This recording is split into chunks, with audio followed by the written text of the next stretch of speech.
Hello, I'm Alma Angeles. Welcome to Eagle News International. Here are tonight's headlines.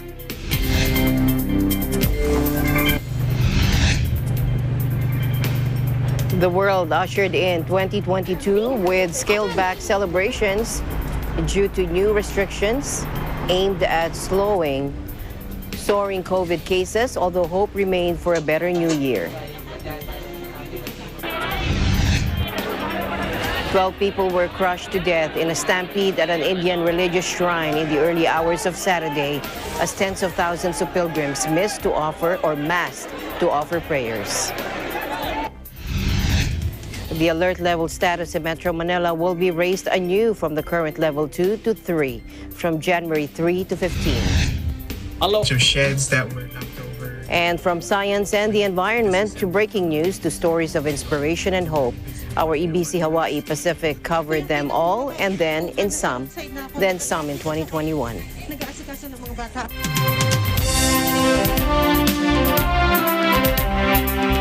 First in our news, the world ushered in 2022 on Saturday with scaled-back celebrations due to new restrictions aimed at slowing soaring COVID cases, although hope remained for a better new year. The pandemic, now entering its third year, still dominated. More than 5.4 million people have died since the coronavirus was first reported in central China in December 2019. Countless more have been sickened or subjected to lockdowns and virus tests. The year 2021 started with hope as life-saving vaccines reach around 60% of the world's population, although many of the poor still had limited access, while others refused to receive a shot. As the year drew to a close, the emergence of the Omicron variant pushed the number of daily new COVID cases past 1 million for the first time, according to an AFP tally.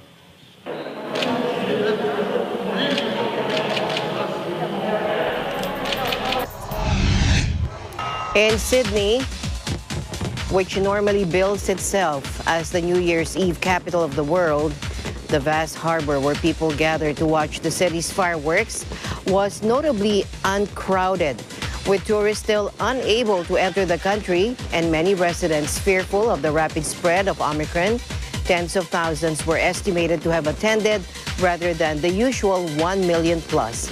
Still, the city saw in New Year's Eve with a bang, igniting 6 tons of technicolored fireworks that lit up the Opera House and floating barges.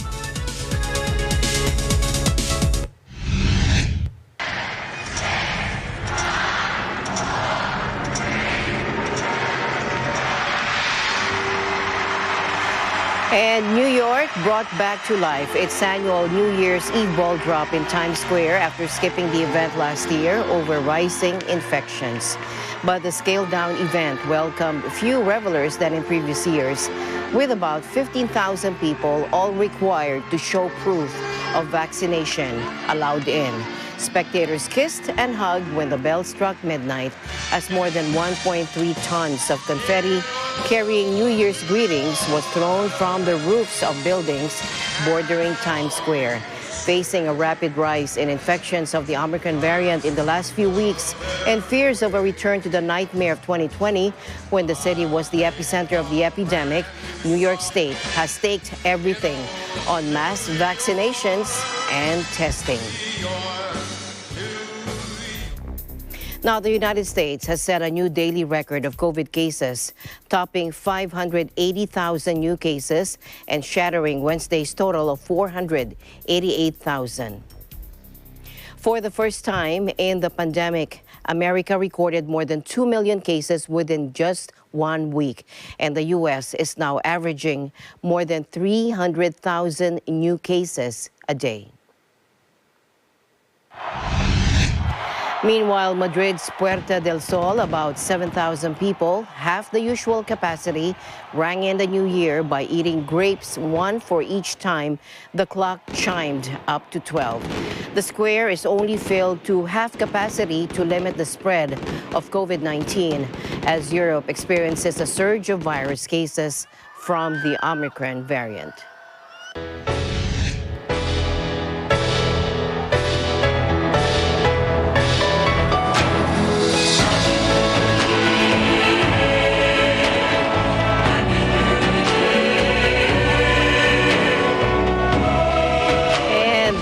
The Gulf City state of Dubai went ahead with its celebrations despite the surge in infections, with 36 firework displays at 29 locations.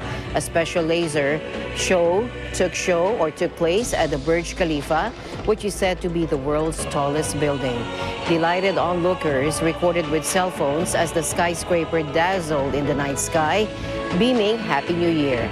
But authorities warned they would fine anyone in attendance not wearing a protective mask.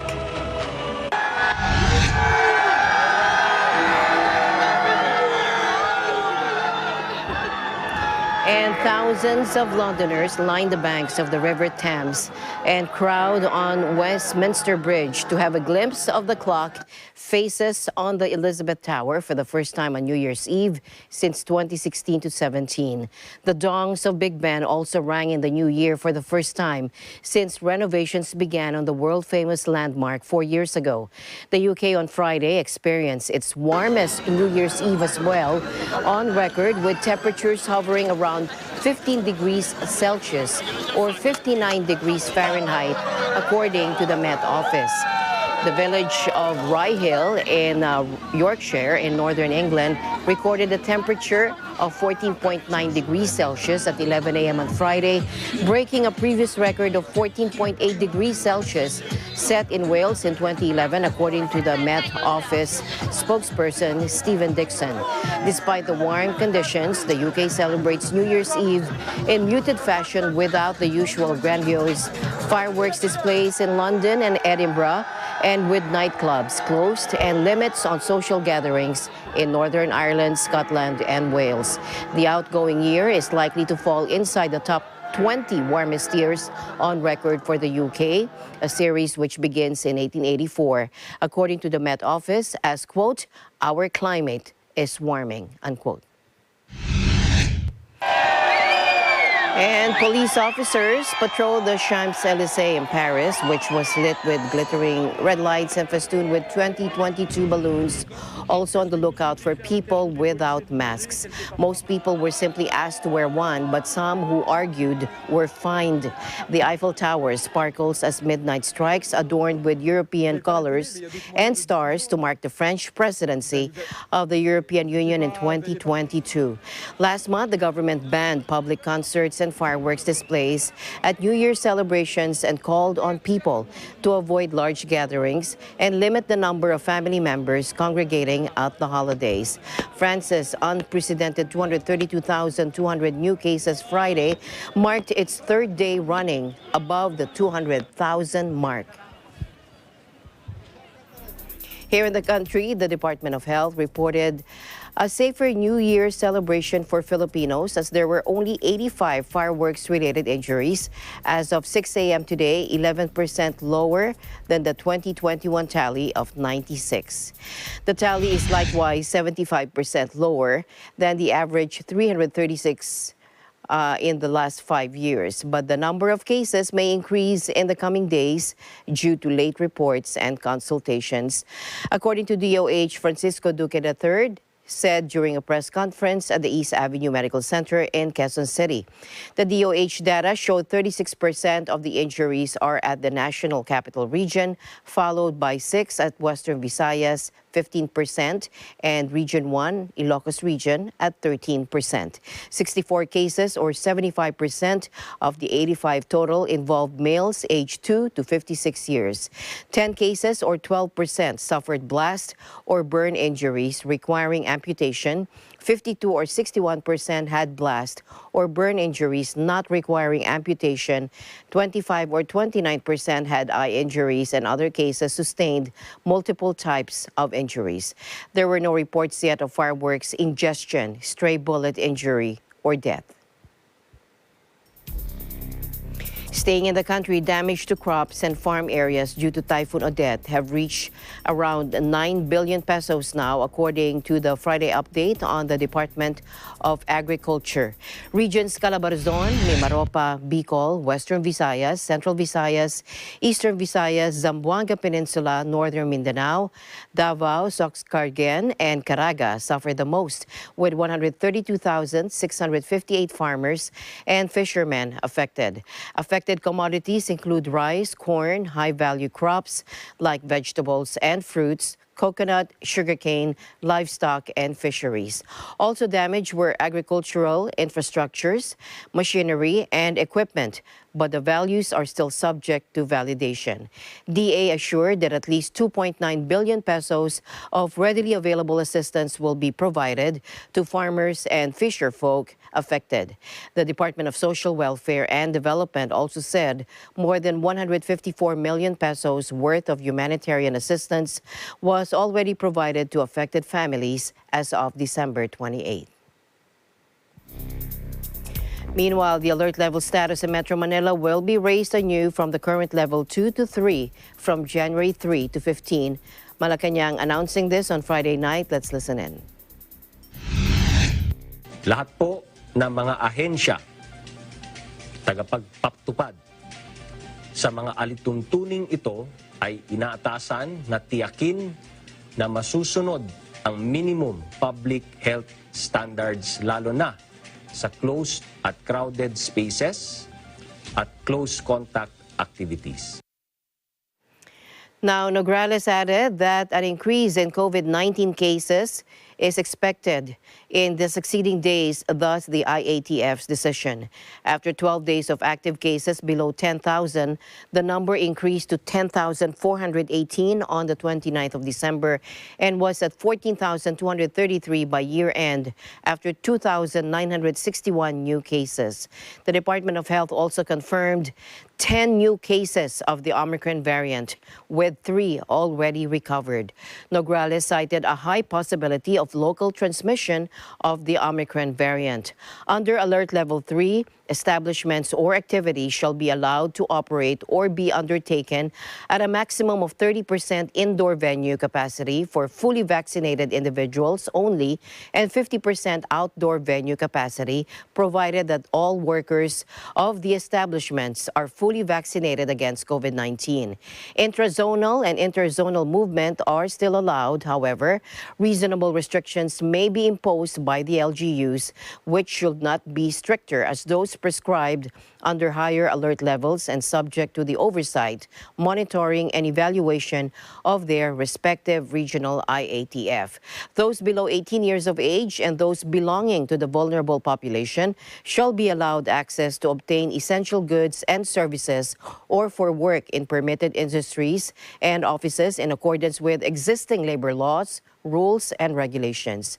Individual outdoor exercises shall also be allowed for all ages, regardless of comorbidities or vaccination status too. And the news continues here on Eagle News. We'll be right back.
Mula noon hanggang ngayon, gabay natin ang MTRCB ratings sa matalino at responsableng panonood.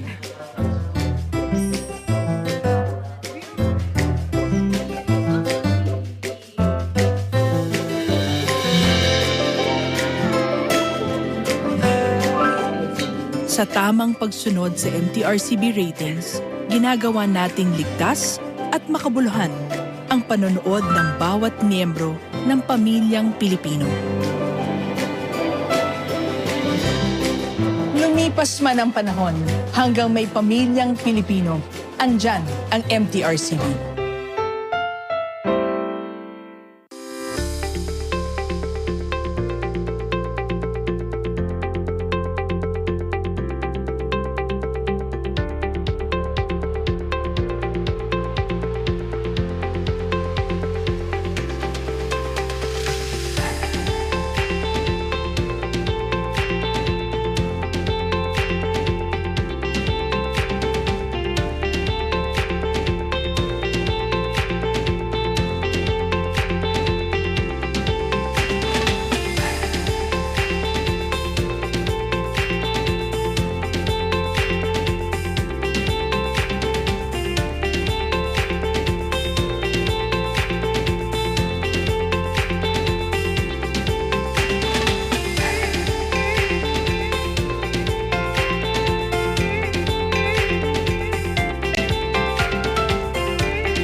Welcome back. North Korean leader Kim Jong-un put the economy front and center of an agenda-setting speech at the end of a key ruling party meeting, state media reported today, with no mention of the United States. Instead of the policy positions on diplomacy for which Kim's New Year statements have been closely watched in recent years, he focused on food and development at a plenary of the Workers' Party of Korea. The impoverished nuclear-armed nation has been under a rigid, self-imposed coronavirus blockade that has hammered its economy and left it struggling with food shortages. The pandemic and resulting border closure saw the North record its biggest economic contraction in over 2 decades in 2020, according to the South Korean Central Bank. Concerns have grown about a full-blown food crisis in the country, and a United Nations human rights experts warned in October that the most vulnerable were at risk of starvation. Kim said at the party meeting that battling the pandemic was one of the main goals for the coming year. While the leader did not mention the U.S. or South Korea directly, he briefly said Pyongyang would continue to build up its military capabilities. Meanwhile, a light show and fireworks display brought in the new year in North Korea as leader Kim Jong-un marked 10 years in power. The spectacle took place against the backdrop of Kim Il-sung Square in Pyongyang. In neighboring South Korea, meanwhile, the annual New Year's Eve bell-ringing ceremony in Seoul was canceled due to a surge in the cases of the Omicron variant of the coronavirus.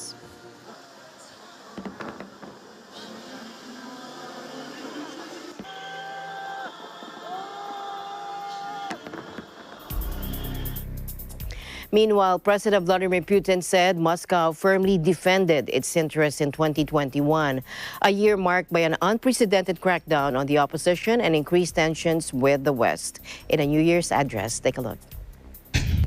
Мы столкнулись с колоссальными вызовами, но научились жить в таких жестких условиях, решать сложные задачи и смогли это сделать благодаря нашей солидарности. Вместе продолжали бороться с опасной эпидемией, которая охватила все континенты и пока не отступает. Коварная болезнь унесла десятки тысяч жизней. Хочу выразить слова искренней поддержки всем, кто потерял родных, близких людей. Твердо и последовательно отстаивали наши национальные интересы, безопасность страны и граждан. President Putin also told Russians that Moscow's main goal for the future is to improve the welfare and quality of life for the people. Russia celebrated New Year over its 11 time zones, starting in Kamchatka and ending in the western Kaliningrad enclave. In other news, at least 12 people died and 13 were injured in a stampede at a religious shrine in India in the early hours of Saturday as thousands of pilgrims massed to offer prayers. Take a look. Now, the disaster happened around 3 a.m. local time while it was still dark on the route to the Vaishno Devi shrine in the Indian-administered Kashmir. People fell over each other. It was difficult to figure out whose leg or arms were tangled with whose, according to a witness named Ravinder, who gave only one name, telling this to AFP by phone from the scene. He said, "I helped pick up 8 bodies by the time ambulances arrived.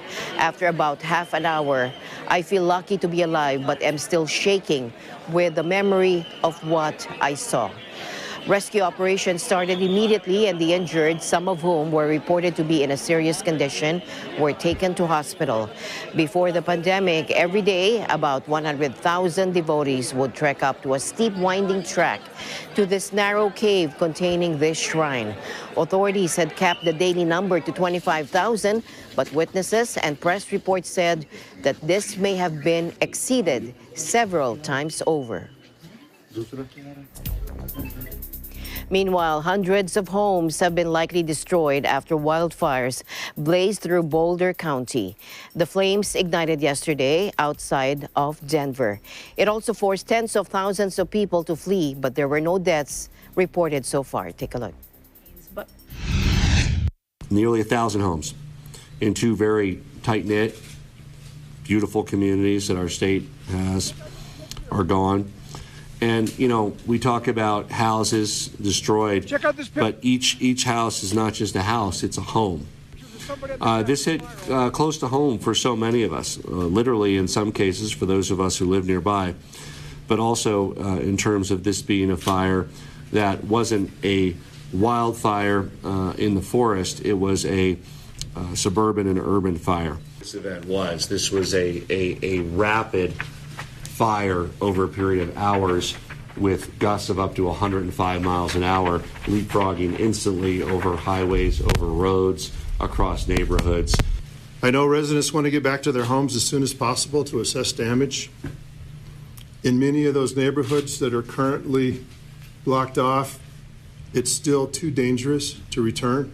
I mean, it's all gone. I mean, it's just smoke up there, and it's very, like, all of our neighbors around us except for one, which is right next to us, is it's okay. Their house is intact. Their swings, wooden, play structure is intact. Wooden play structure is intact, and everything else is gone. You know, this is the first time I've really been involved in anything like this, and I'll tell you, it is really scary.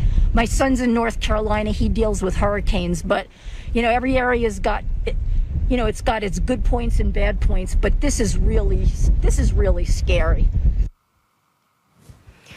The fast-moving fires are thought to have begun when power lines were toppled by gusting winds. Winds of over 100 miles per hour were reported in some places, fanning planes and preventing aircraft from taking off. The area's infrastructure was under strain, with rolling electricity outages in some areas, and some residents instructed to use bottled water as public water supplies were diverted to firefighting. Colorado Governor Jared Polis declared a state of emergency, noting that this fire, unlike previous blazes, was in suburban areas. In other news, the World Food Program has suspended its operations in Sudan after gunmen looted a warehouse containing about 1,900 tons of food aid.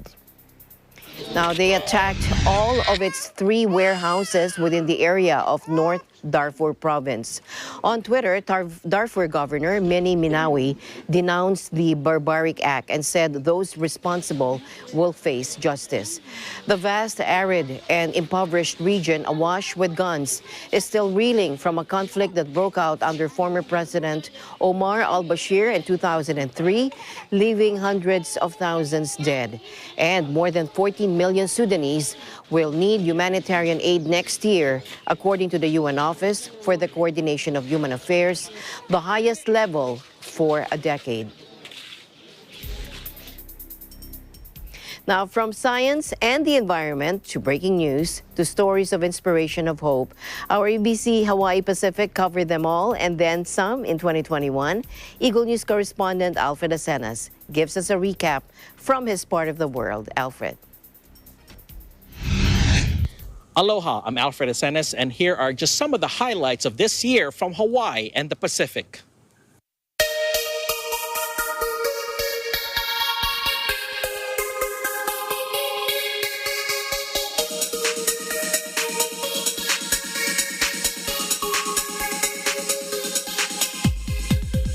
Solar flare is due to hit the Earth and is expected to disrupt both cellular and radio signals. Nakapag-harvest po sila dito ng mga bulaklak. Ngayon ay yan ang makikita natin. Tinangay na. And there was also a bunch of sheds that were knocked over and really disassembled from the winds. So it was a really busy morning at work for us. Kuya, hindi na ako makapagkuha. Nasa roadside na ako. Nagta-traffic at saka nag-aasikaso ng mga bata.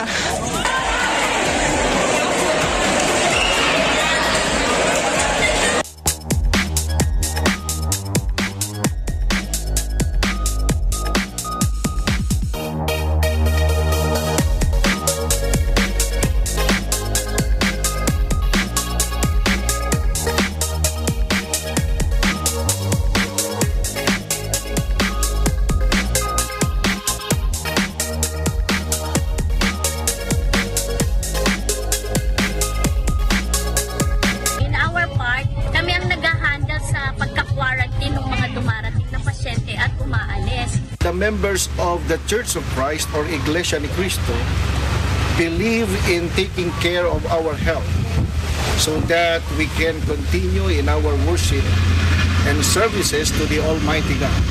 Also that there are people out here that are still willing to do the acts of kindness, because not so many people know about that. When we complete this project, it will showcase not only to the church member but throughout the neighborhood. This is a message for Brother Eduardo Manalo. We want to thank you on behalf of the State Senate and the State House. Commemorate the 20th year remembrance of 9/11. That we pause and reflect upon the cherished liberty that we have as a free people. That we honor our fallen heroes. We salute the dedicated men and women that currently serve in the different branches of the United States military.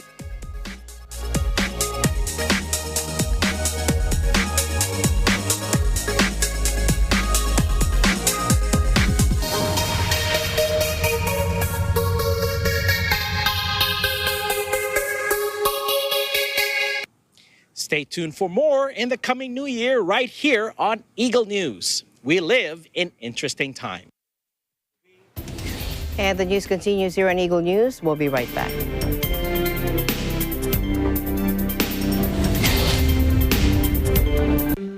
Alam namin ang iyong pagsisikap. Dama namin ang iyong mga sakripisyo. Kita namin ang pagharap mo sa bawat pagsubok.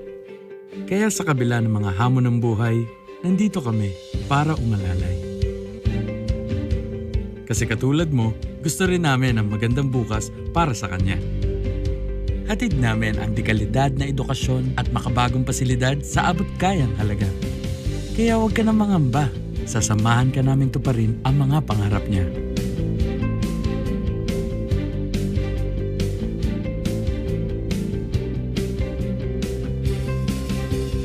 Maaasahan mong sulit dito ang mga pinagsikapan mo. Sa aming mga makabagong pasilidad at sistema ng edukasyon. May lalabas natin ang aking talino at mga kakayahan niya. Kahit sa munting halaga, makakasiguro ka na makakasabay siya sa mabilis na pag-ikot ng mundo. Sa New Era, karamay mo kami sa bawat hamon. Kaagapay mo kami sa bawat hakbang. Kasama mo kami sa bawat ngiti at tagumpay.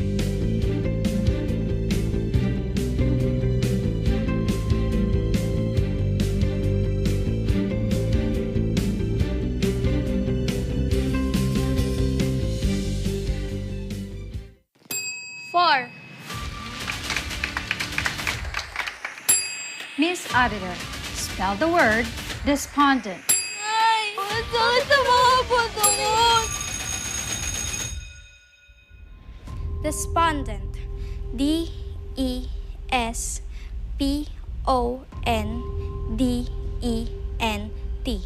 Despondent. Alma Crystal Auditor with honors, 4th place district level. For the tiebreaker question, how many seconds are there in one day? Lalong dumami at lumaki ang mga pantal mo, Alma. Ba't hindi mo ininom yung pantanghali mong gamot? Lahat ng hirap kaya kong tiisin. Pero yung nakikita ko naghihirap si Alma, parang nadudurog yung puso ko eh. Ay! Nay! Anong gagawin ko na? Pera o chika! Hindi ako makakatulog pag di ko nalaman kung ano yung chika! May isang aktor, tapos... What? Sulap!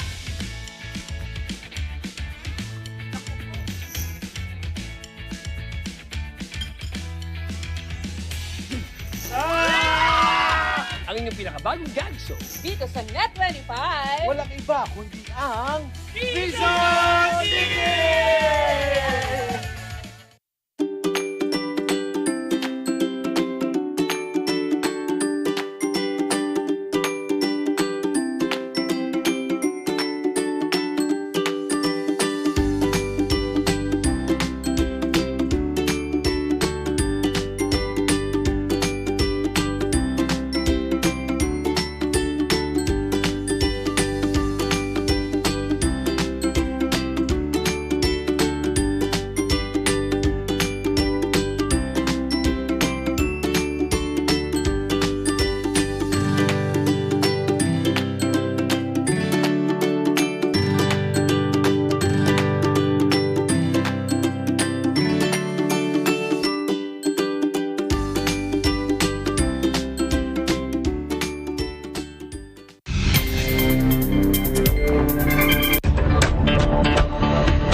The price of Bitcoin hit record highs in 2021 thanks to support from traditional finance, but cryptocurrency specialists are struggling to predict next year's outcome for the volatile sector.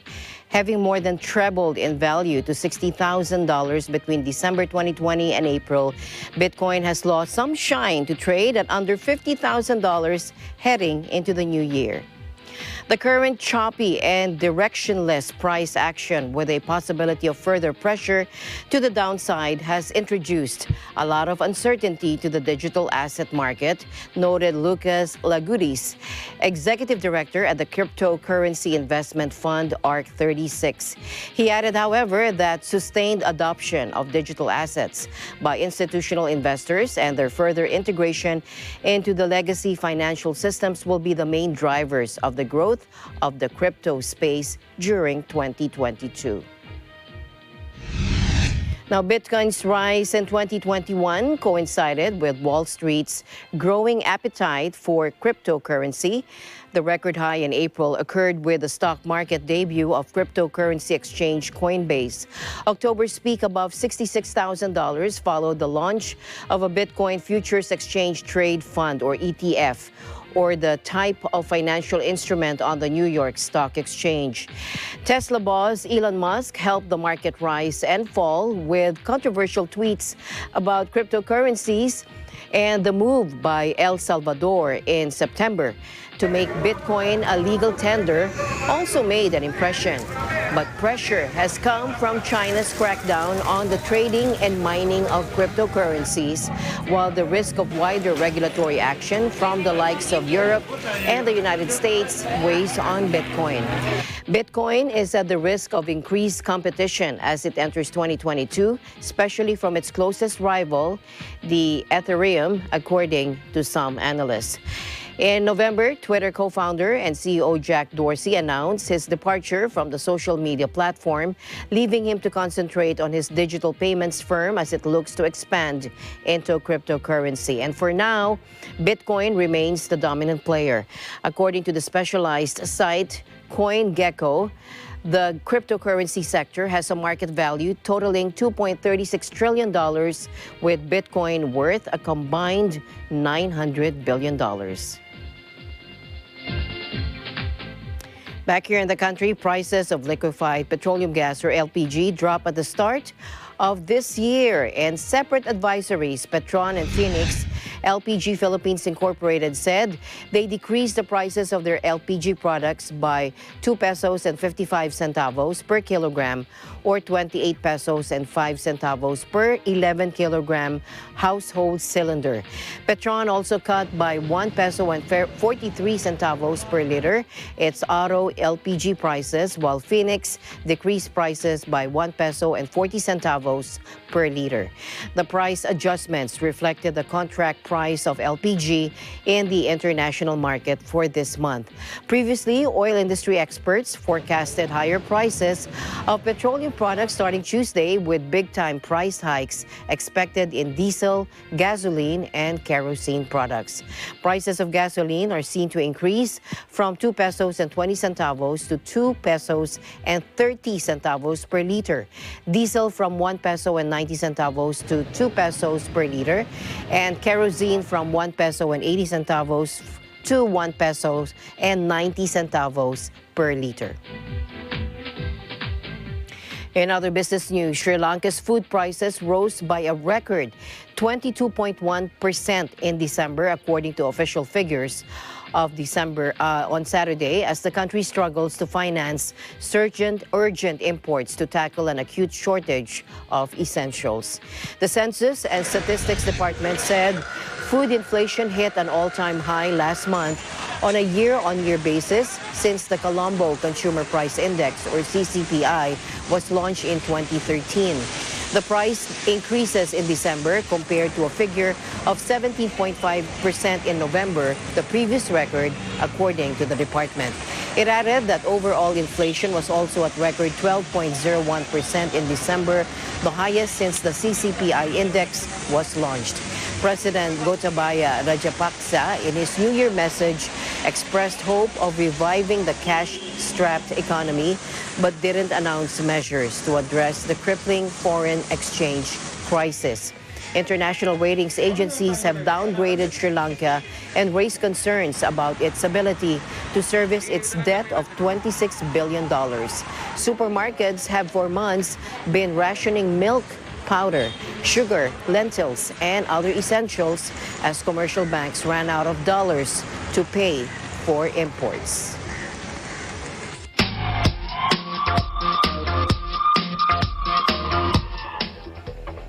Legendary actress and beloved comedian Betty White died overnight at her home in Los Angeles, just weeks shy of her birthday. Responding to questions in Wilmington, Delaware, President Biden shared his sadness. Take a look. Response to the news of Betty White. That's a shame. She was a lovely lady. Always loved Betty White. We're so sad about her death. 99 years old. Yeah. My mother would say, God love her. Yeah. Incredible. Actress Betty White made U.S. television audiences laugh for more than 7 decades, starring on popular sitcoms The Golden Girls and The Mary Tyler Moore Show. In addition to her multiple Emmys, White was inducted into the Television Academy Hall of Fame in 1995. She won 3 Screen Actors Guild Awards, including a Lifetime Achievement Trophy in 2010. In 2011, she took home a Grammy for the audio version of one of her books. White and Ludden were married from 1963 until his death in 1981. The actress never remarried and had no children of her own.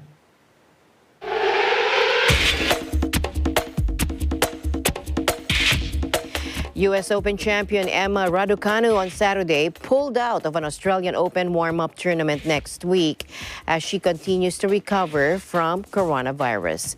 The 19-year-old Briton was due to line up alongside defending Australian Open champion Naomi Osaka and former world number 1 Simona Halep at the Melbourne Somerset WTA event from Tuesday. But after practicing at Melbourne Park on Saturday, she opted out, having tested tested positive for COVID-19 before an Abu Dhabi exhibition last month and then spent time in isolation.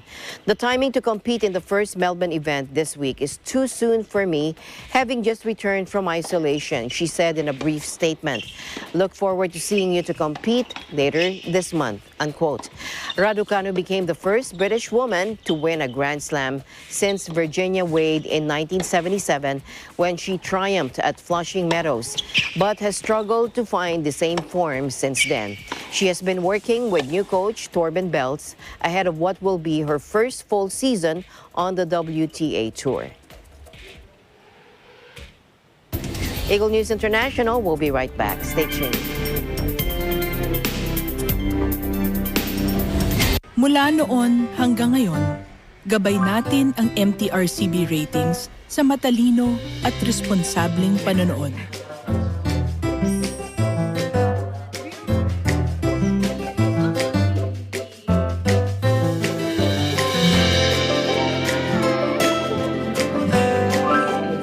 Sa tamang pagsunod sa MTRCB ratings, ginagawa nating ligtas at makabuluhan ang panonood ng bawat miyembro ng pamilyang Pilipino.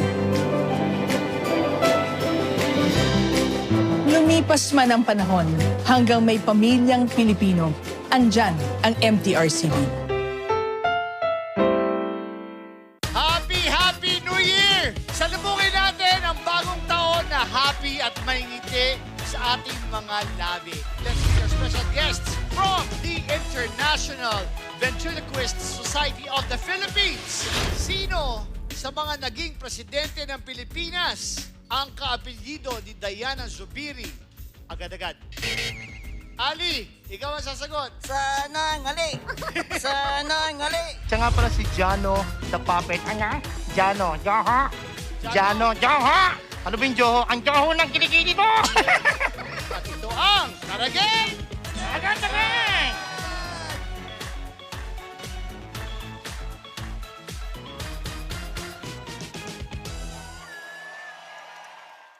Mula sa ugat nito hanggang sa mga dahon ay wala raw tapon.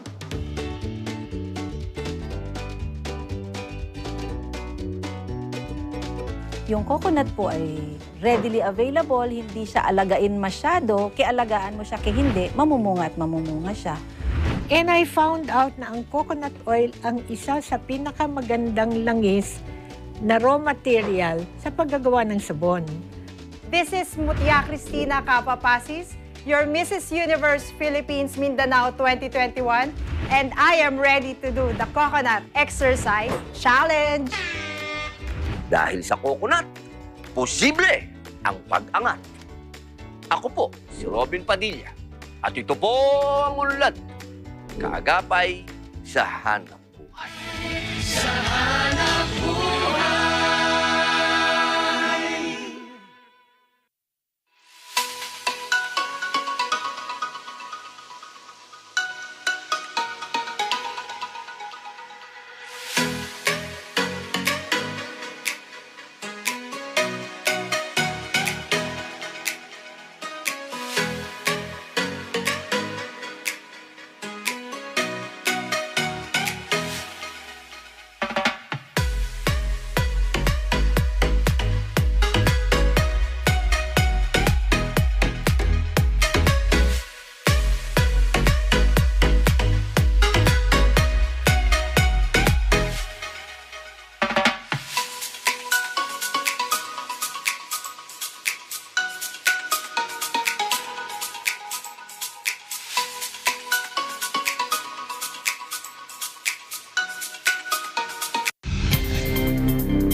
Welcome back. We now go to Pasadena, California, where Eva Basalyay reports on how the community prepared amid the pandemic for the traditional Rose Parade on the run-up to the New Year. Eva.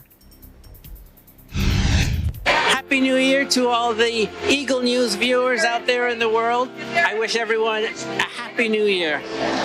Happy New Year to all the Eagle News viewers out there, and I wish you all a prosperous year filled with lots of love. Happy New Year's, everyone. I hope you enjoy the parade as much as we enjoyed bringing it to you. The Rose Parade is back, and with it comes fan-favorite pre-parade events. And though COVID restrictions have changed a bit of the experience, the mad rush and mounting excitement leading up to New Year's Day remains strong. Before floats parade down Colorado Boulevard, a number of them receive finishing touches at Pasadena's decorating place. Preparation for the float has started months ago, honestly, since last year. The preparation is incredible. And growing up, being a native San Diegan, this is a long-standing tradition here in Southern California, the Rose Parade. And to be able to represent my organization, San Diego Zoo Wildlife Alliance, and seeing it in person, it is phenomenal, seeing the progression of the floats from day one to now. The timing of the Rose Parade happening this year, in the previous years, it didn't have the opportunity to showcase for obvious reasons with the pandemic. And that's why right now, it's so poignant. It's the perfect time to celebrate and bring communities again together and let them know that this is a time to really hold on to that hope. And there's things that we can all do together in efforts for, again, not only people. Here in San Diego Zoo Wildlife Alliance, we have this aspect of One Health, which means not only protecting the wildlife and the plants of the world, but also the communities that all of us together are thriving for hoping a world where all life can thrive. Today is the day before our final judging, and so we're trying to get the rest of our dry materials on, as well as the beginnings of our fresh materials. Behind us, I have people working on carnations, I have people working on mums, and then shortly we'll get to put the deck greens on and start working on roses, which is the really fun part. In over 130 years of the Rose Parade, I believe that's only the third or fourth time that the parade has been canceled. And so it definitely was hard on us. We come back because we love it, and there's such a community around the Rose Parade. I've met so many wonderful people through working here that it was tough to be apart from everyone, especially when that's the only time that you see them all year. Not to mention just the atmosphere in here is electric. Just being around so many people, talking, getting work done. Horses at the Rose Parade have been a long-standing tradition. And at Equest Fest, fans get a preview of the parade's magnificent steeds and their riders. We are here at Equest Fest here in Burbank, California, getting ready for the Tournament of Roses Parade. But today is a way for all of the equestrian groups to be able to showcase their talents and skills in this beautiful big arena. And our family, the Lewis family, are here representing the Spirit of the West Riders. We ride for the John Wayne Cancer Foundation, and we're presenting trick roping and sharing our skill and talent with all the attendees here at the Equest Fest. I've been looking forward to riding in the parade for years. Ever since I knew what it was, I'm like, I want to ride in the Rose Parade. So we've been prepping my outfit, my horse, we've been riding, getting saddles ready, getting trailers ready, everything. And so I'm just very, very excited for the experience and for being there with all the people, having so much fun. To be able to have the Rose Parade again this year, it kind of tells the world, because this is a world-renowned parade, that we are coming back together again, being able to move past or rise above the challenges that we've all faced together. So this is really awesome to be able to come together as a horse and Tournament of Roses Parade community. At this year's Band Fest, rain and cold temperatures didn't stop marching bands from putting on a show. And even with the day's heaviest downpour, the sounds of inspired playing could not be drowned out.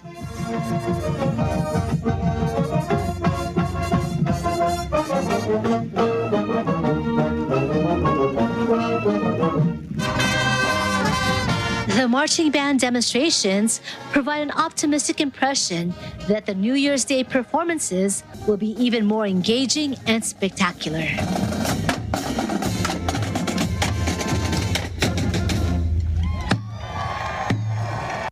In Pasadena, California, Eva Basayahe, Eagle News. We live in interesting times. Thank you, Eva. And before we close, we leave you with a word of hope. At the end of the day, there is something to look forward to for this year of 2022. We'll see you again on Monday evening. And Stay alert, stay informed, because we live in interesting times. I'm Alma Angeles. Good night.